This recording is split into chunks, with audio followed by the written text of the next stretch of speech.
Halo warga Nobar yang punya pacar 3 ngakunya setia. Kayak apa kabarnya bebuhan pian hari ini? Kembali lagi bersama Mamang Tobi, sang pengangguran profesional yang kali ini akan membawakan series terbaru 2025 yang akhir-akhir ini sedang ramai dibicarakan di sosmed alias viral. Mengisahkan tentang seseorang yang bisa melihat aib orang berupa garis-garis merah atau benang-benang merah di atas kepala yang menunjukkan berapa kali seseorang itu udah nganu dianu dengan siapa, semalam berbuat apa. So, tanpa berlama-lama lagi, siapkan mata, telinga, dan anu-anuan kalian semua. Mari kita nobar dan inilah S-Line.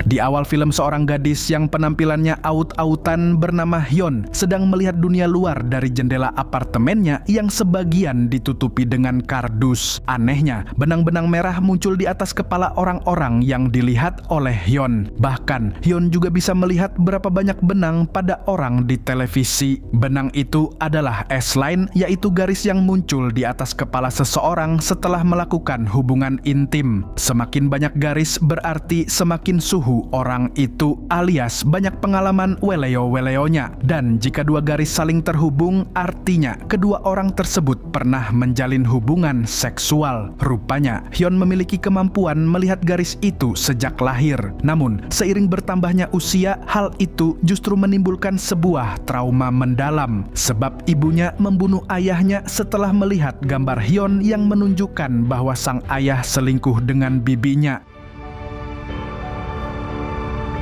나는 입을 다물고 눈을 감았다.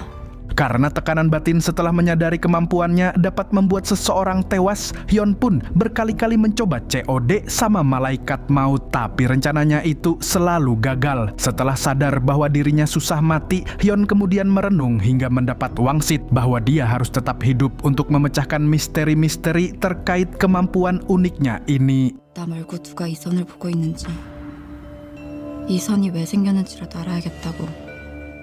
Tapi akibat traumanya itu, Hyun jadi mengisolasi diri dan merasa cemas ketika berada di luar rumah. Namun, tetangga barunya yang bernama Nurul selalu datang untuk mencoba berinteraksi dengannya. Nurul bahkan sering mengantarkan makanan untuk Hyun, tetapi Hyun tetap tidak mau keluar dari zona nyamannya.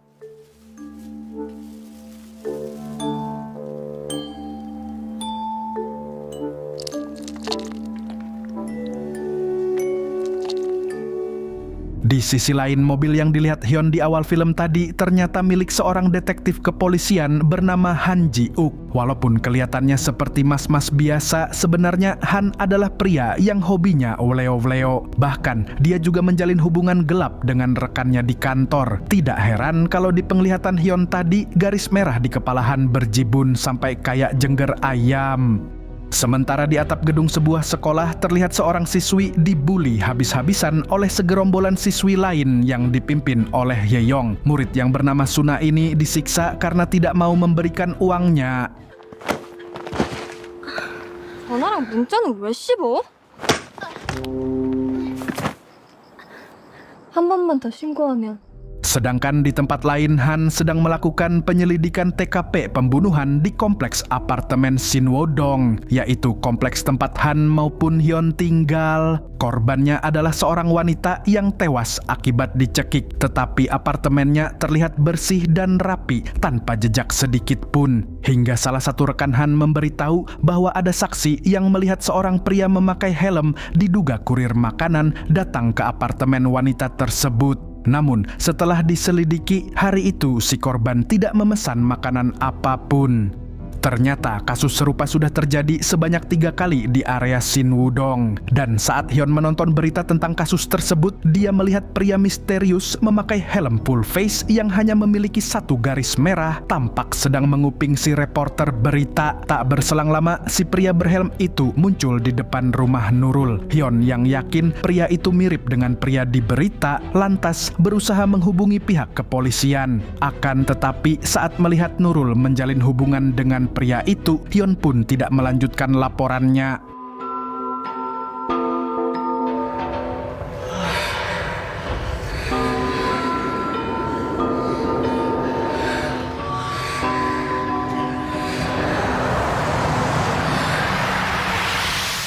Besoknya, Suna tidak berangkat sekolah karena lagi bokek dan takut dihajar Hyeong CS. Lalu dia meminta uang kepada pamannya yang tak lain adalah Han. Tapi di sini Han menyadari kalau wajah keponakannya itu babak belur. Dia lantas menuntut Suna untuk berkata jujur kemana saja uang jajannya selama ini. Namun, Suna enggan menjawab dan buru-buru masuk kamar sambil membanting pintu. Han yang merasa gagal menjaga sang keponakan pun menenangkan diri dengan nyebat di balkon. Tak lama kemudian dia mendapat telepon dari bawahannya bahwa penghuni gedung B di apartemen Wanseong melapor ke polisi soal pria berhelm. Sontak Han terkejut sebab apartemen si pelapor itu berada tepat di seberang apartemennya.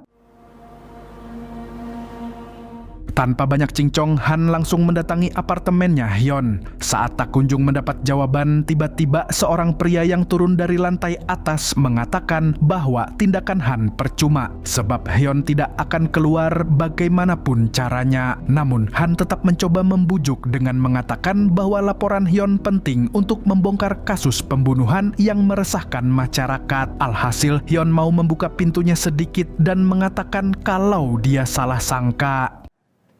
요새 사건이 많이 일어나니까 헬멧 쓴 남자가 맞은편 동으로 들어가는 걸 보고 근데 애인이었어요. Besoknya, Han mendiskusikan soal kasus pembunuhan berantai itu bersama rekannya. Lalu rekannya memberitahu bahwa tim berhasil mendapatkan identitas mantan pacarnya, si wanita korban pembunuhan. Diketahui pria itu bernama Jeong Min, seorang guru di SMA Ark dan tinggal di apartemen Wansong gedung B. Setelah melihat fotonya, Han pun menyadari bahwa pria itu mirip dengan pria yang menegurnya saat menemui Hyun. 너무 우연이다. 그지? 그쵸? 살해된 두 여자랑 모두 면식이 있었단 얘기네? Saat mereka hendak berangkat ke tempat pria itu, tiba-tiba Han mendapat telepon dari rumah sakit tempat ayahnya dirawat. Tanpa pikir panjang, Han langsung menuju lokasi yang kemungkinan besar menjadi pelarian ayahnya, yaitu atap rumah sakit. Dan benar saja, Han mendapati sang ayah bersiap terjun seperti sudah bosan hidup. Di waktu bersamaan, rekannya Han sudah tiba di apartemen Wanseong dan langsung menuju kamar 303. Begitu sampai, dia lantas masuk ke kamar itu yang ternyata pintunya tidak dikunci. Namun, tanpa dia sadari, sesosok pria berdiri tepat di belakangnya. Saat dia menghubungi Han untuk melaporkan temuannya, tiba-tiba 동식아, Han yang mendengar suara ribut pun segera tancap gas, namun naas rekannya sudah keburu dihajar oleh pria misterius itu.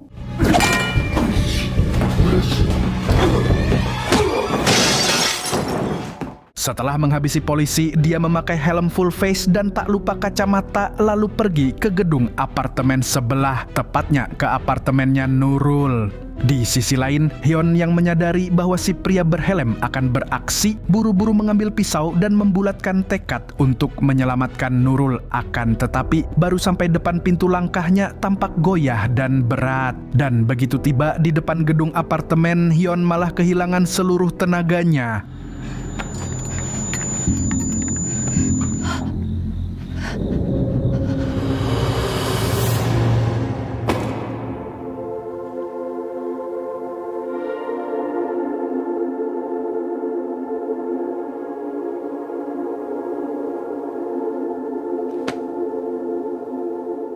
Sedangkan di apartemennya Nurul, si pria helm yang aslinya bernama Jeong Min ternyata bisa melihat S-line berkat kacamata yang dia pakai. Setelah tahu Nurul punya banyak benang, dia pun merasa dikhianati lalu mencekik lehernya. 우리 모두 구원받는 길이야. Tak berselang lama, Hyun yang telah siuman pun tiba dan langsung menodongkan pisaunya ke Jeong Min. Namun, Jeong Min dengan cepat membalik keadaan. Tapi ternyata Nurul masih hidup dan langsung menghajar Jeong Min sampai kacamatanya lepas. Setelah kelimpungan mencari kacamatanya, Jeong Min pun kembali menghabisi Nurul. 가만 없으면 되는데.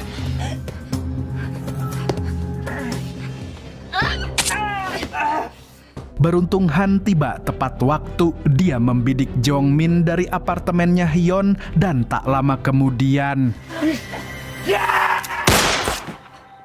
Saat Jongmin sakaratul maut, dia mengatakan bahwa garis merah di kepalanya akhirnya menghilang. Saat itulah Hyun menyadari bahwa Jongmin bisa melihat S-Line juga berkat kacamata yang dia pakai. Singkat cerita, tim medis pun tiba. Tapi di sini Hyun terlihat baik-baik saja padahal sempat terkena tusukannya Jongmin. Kemudian Han menghampiri Hyun untuk menanyakan keadaannya sekaligus mengajaknya ke kantor polisi untuk dimintai keterangan. Tapi Suna yang baru datang langsung julid ke Hyun karena memakai kacamata hitam di malam hari. Sesaat kemudian setelah mereka pulang ke apartemen masing-masing, Han menanyai Suna apakah dia mengenal Hyun si tetangga ansos itu. Lalu Suna menjelaskan bahwa Hyun adalah teman sekelasnya waktu SMP dulu. Dia juga menceritakan tentang ibunya Hyun yang kabur setelah membunuh suaminya sendiri. Di sisi lain, Hyun sedang duduk di atap gedung. Dia masih terbayang-bayang dengan kejadian yang menimpa Nurul. Tapi kejadian itu justru membuatnya sadar bahwa kemampuan yang dia miliki bukan sebuah kutukan, melainkan sebuah berkat untuk menyelamatkan orang lain. Hyun lalu melepas kacamata hitamnya sehingga kini dia kembali melihat dunia yang dipenuhi dengan garis-garis merah. Hal itu menunjukkan bahwa Hyun telah bangkit dan bersiap keluar dari zona nyamannya. Tak lama kemudian, Hyun mendapat pesan dari nomor misterius yang mengatakan bahwa dia juga bisa melihat dunia seperti yang Hyun lihat. Dan si orang misterius ini mengajak Hyun untuk datang ke SMA ARK.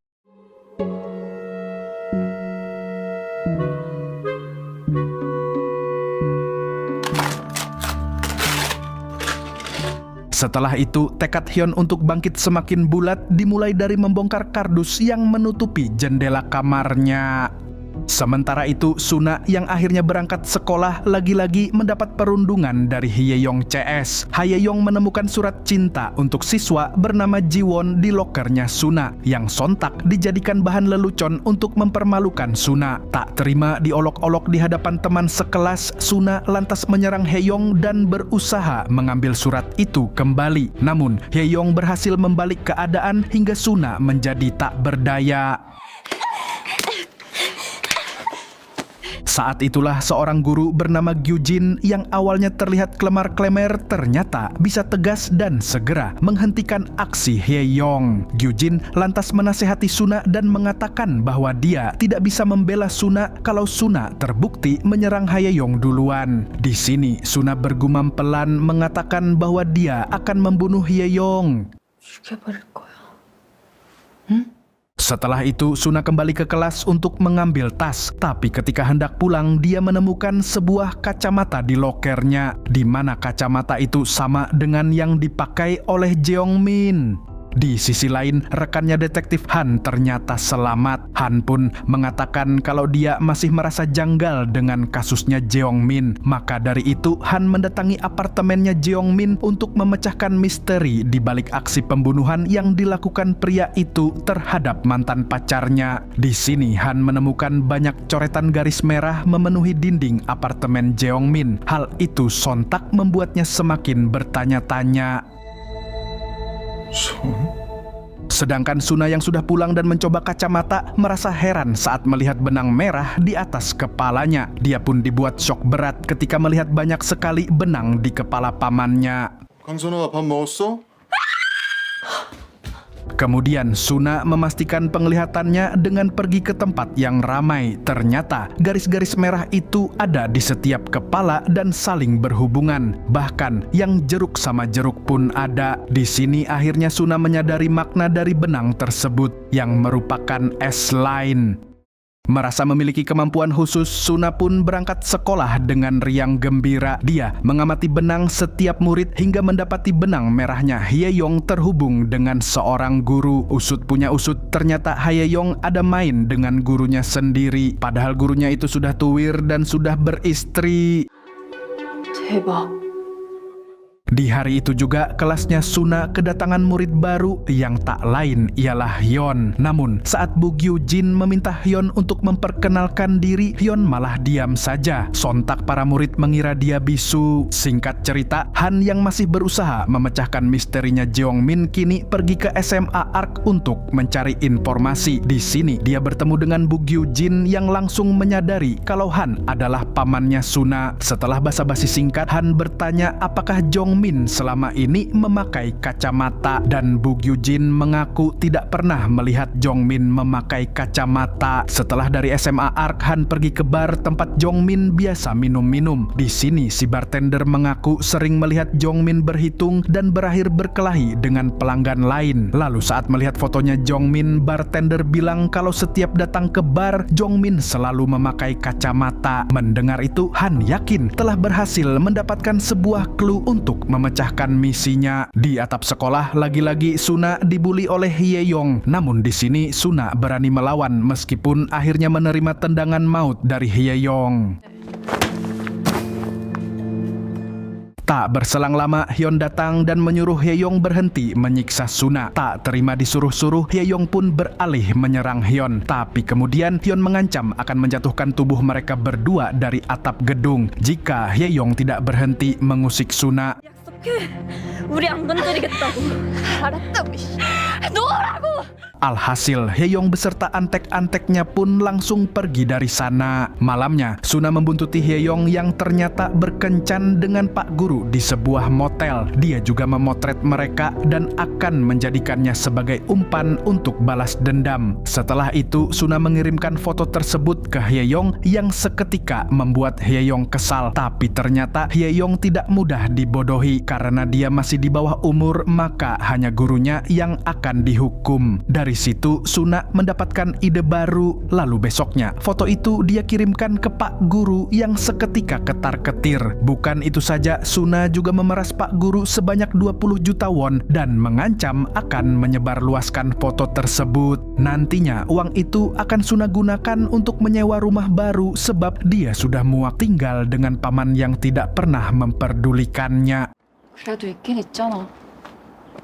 Keesokan harinya, Hye-yong memberitahu Pak Guru bahwa yang memerasnya adalah Suna. Lalu Hye-yong bertanya-tanya bagaimana Suna bisa mengetahui hubungan gelapnya dengan Pak Guru. Dia juga dibuat heran sekaligus kesal saat melihat murid lain, bahkan teman segengnya, mulai dekat dengan Suna. Alhasil sekarang Suna punya banyak teman termasuk Jiwon yang akhirnya menerima cintanya.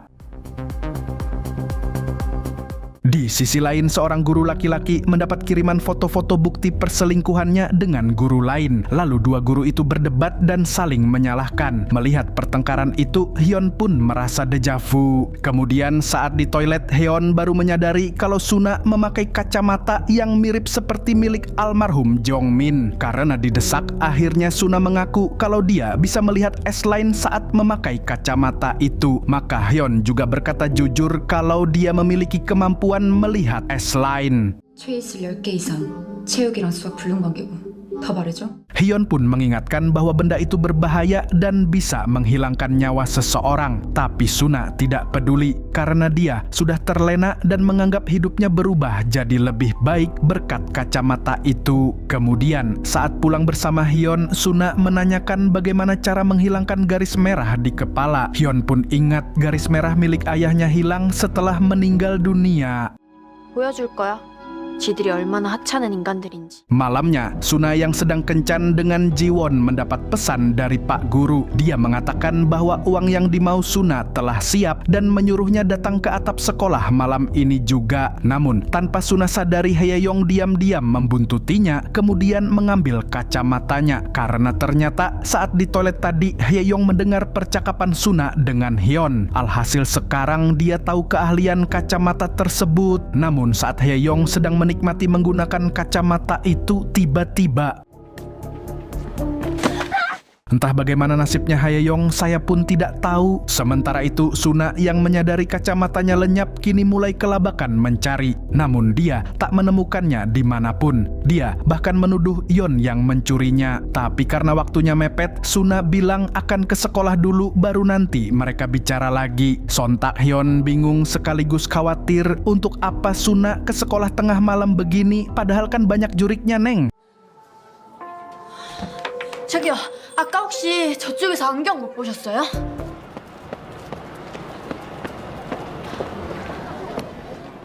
Tanpa membuang-buang waktu, Suna langsung menuju ke rooftop sekolah dan Pak Guru sudah menunggunya. Akan tetapi, Pak Guru bilang gajinya sebagai guru sangat kecil, sehingga dia belum bisa mendapatkan uang yang dimau Suna. Pak Guru juga memohon-mohon untuk diberi keringanan karena dia punya anak dan istrinya juga sebentar lagi akan melahirkan. Lantas Suna mengutarakan keresahannya tentang para guru yang hanya diam saja ketika dirinya dibully oleh Haeyong CS. Maka Pak Guru memberikan penawaran akan membantu Suna lepas dari perundungan. 선아야, 그럼 우리 이렇게 할까?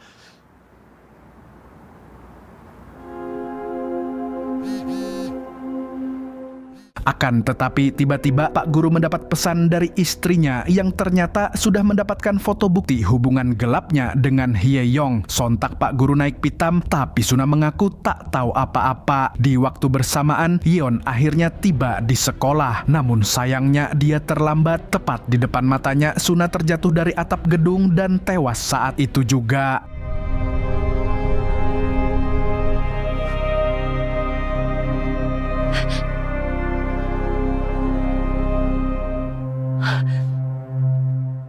Di post-credit scene terlihat Bug Yoo-jin memberikan kacamata ajaib kepada seorang guru laki-laki. Jadi di episode selanjutnya, kacamata itu akan pindah tangan. Saat ditanyai saran soal masalah yang dihadapi si Pak Guru, Bug Yoo-jin bilang akan membongkar semuanya dan menyaksikan semua hancur dengan mata kepalanya sendiri. Loh, jadi siapa pemilik kacamata itu? Apakah Bug Yoo-jin? Jawabannya masih jadi teka-teki untuk episode selanjutnya. Dan series pun bersambung.